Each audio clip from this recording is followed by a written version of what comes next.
assets were stolen from us, and we had presidents who did nothing about it. This president is much different than your other presidents. They did nothing about it. They stole it. Some of the people in this room were a little bit younger when that happened, but not that much younger. It wasn't that long ago.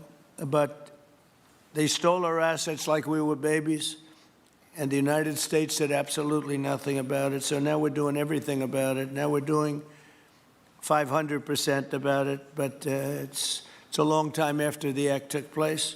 So they stole from us, and it was taken by socialists and communists at the time, and Venezuela was going bad, really bad. And as much oil as they have, they're producing almost nothing, which is just a system. So we're really, if you look at it, we're taking back what was taken from us. They took our oil industry. We built that entire oil industry. Started a long time ago, but they took it, and they were very ungracious to this country, but now they're being very nice. American companies will have the opportunity to rebuild Venezuela's rotting energy infrastructure and eventually increase oil production to levels never, ever seen before. When you add Venezuela and the United States together, we have 55% of the oil in the world. The United States is #1. We have them drilling. Drill, baby, drill was my campaign, and Doug and Chris, I think we're setting records on drilling right now and taking oil without Venezuela. That's how we're getting the oil prices down. The plan is for them to spend, meaning our giant oil companies will be spending at least $100 billion of their money, not the government's money. They don't need government money. But they need government protection and need government security that when they spend all this money, it's going to be there so they get their money back and make a very nice return. The plan is for them to spend at least $100 billion to rebuild the capacity and the infrastructure necessary. Venezuela has also agreed that the United States will immediately begin refining and selling up to 50 million barrels of Venezuelan crude oil, which will continue indefinitely. We're all set to do it. We have the refining capacity. It was actually based very much on the Venezuelan oil, which is a heavy oil, very good oil, great oil. It's fantastic for certain things like asphalt roads, the best there is in the world for asphalt roads and other things. All of the companies here today are going to be treasured partners in bringing the nation of Venezuela back to life, restoring its economy, and generating great wealth for their companies and for their people, and also great wealth for the American people, and tremendous wealth for the companies that are going in. The companies that are going in, and if you don't want to go in, just let me know, because I got 25 people that aren't here today that are willing to take your place. So I just want to thank, these are people that I either know or I know of by reading lots of business magazines and journals and papers. These are the greatest oil people anywhere in the world. Harold Hamm, I see, is here. Harold, you know, there's a story about Harold Hamm that he could look at a piece of land, put a straw into the land, and oil pours out. Is that true about you? Whereas some of you guys have to invest hundreds of millions of dollars to find that oil. So we can't let that story be true. But they say Harold puts a straw into the land, and oil comes gushing out. So you're not a big R&D person, are you, huh? He's called instinct for oil. Now, he's got other problems, but we won't talk about those problems.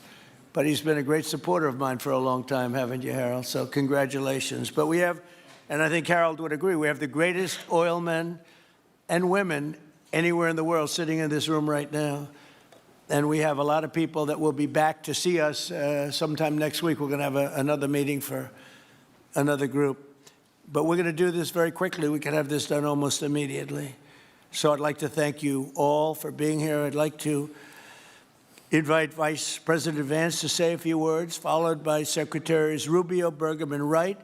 And then we'll have a few words from representatives that are here and to discuss their ideas, a couple of them.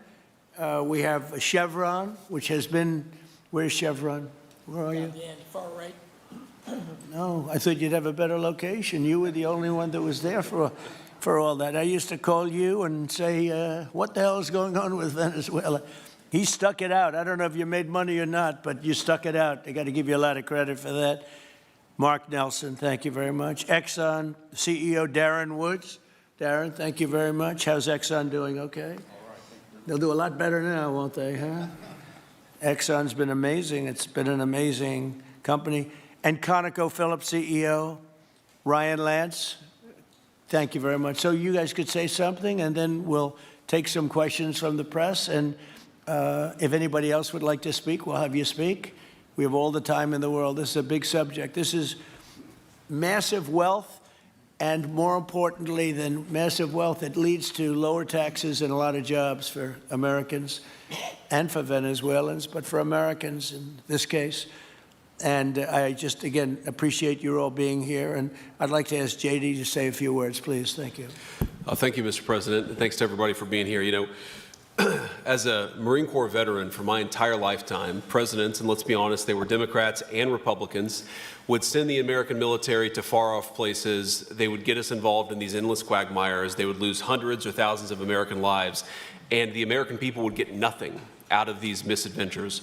And now you have an American president who's empowered the American military to stop the flow of drugs into our country and to ensure that we, as opposed to our adversaries, control one of the great energy reserves that exist anywhere in the entire world. And he did it without losing a single American life in the process. It was an amazing operation. It's going to make our country richer. It's going to make our country more powerful. It's going to make our country safer. And it's going to lead to the decline, the further decline of drug overdose deaths in the United States of America.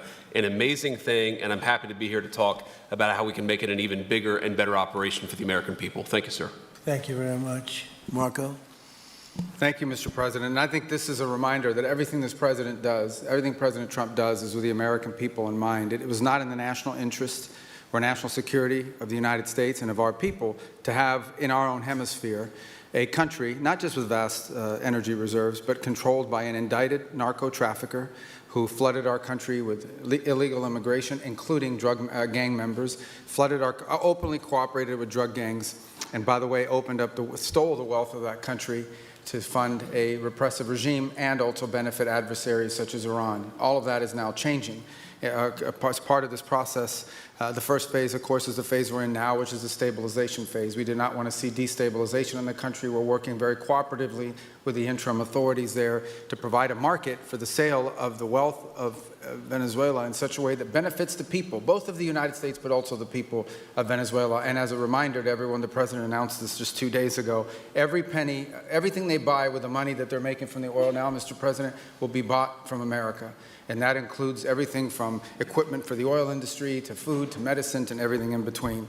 The second will be a phase of recovery, and then some of these phases will overlap, and that is to have a normal economy again where the money goes to the benefit of people, not the benefit of our adversaries or the benefit of elements in that country and around the world that are against our interests, at the same time as a process of reconciliation has to happen internally among the different sectors of society and politics and the like.